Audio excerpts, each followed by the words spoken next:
Hi everyone, I'm here today to show you how to clean the blade portion of your Isablender. I looked online everywhere to try and find something and I couldn't, so I thought I would just share what I learned.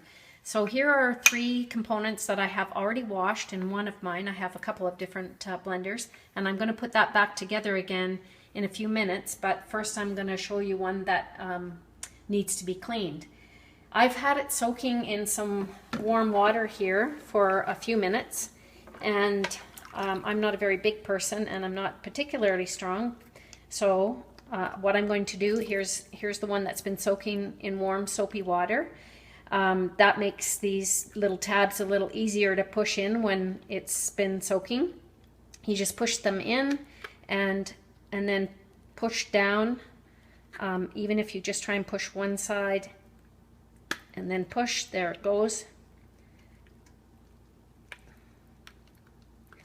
And the first one was much stiffer than this one, and it took me a little while, so be patient and just be careful because there are blades on the other side, but just keep working at it. Just keep squeezing those tabs and pushing, and it is releasing. I can feel it, but it's pretty dirty, so it's just going to take a while, and maybe I'll just give it a bit more help there with some soapy water. And there we go, it's free. This is the gross part. So you can see here, yeah, I like the chocolate portion, or the chocolate type of shakes.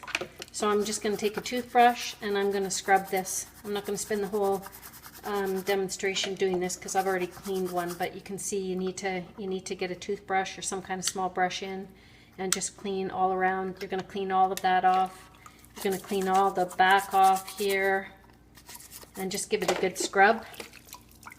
Okay, so inside here is your gasket. You want to take that off. See what happens when you don't clean these for a while?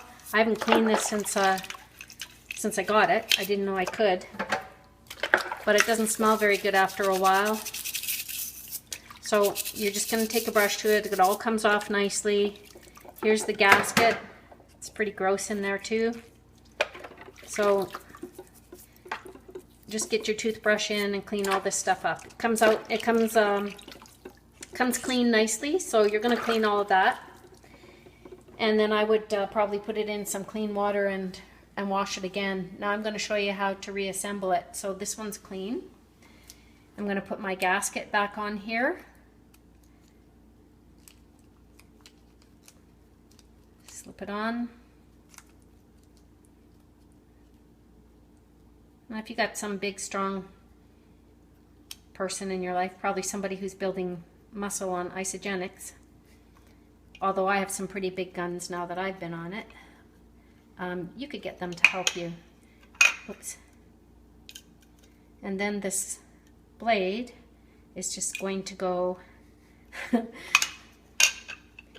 back like this. Make sure that your little tabs are going in here and it goes down through the top, and just gently push it down. Make sure that that gasket is nicely seated. I did read somewhere if your gasket is shot, and I believe my blender came with an extra gasket, but if it's shot, I think you can get some parts at Sears or something. You could Google that. And there we go. We're back together again, all nice and clean. And I'm not going to let this go for like months next time. But there you go. Good as new.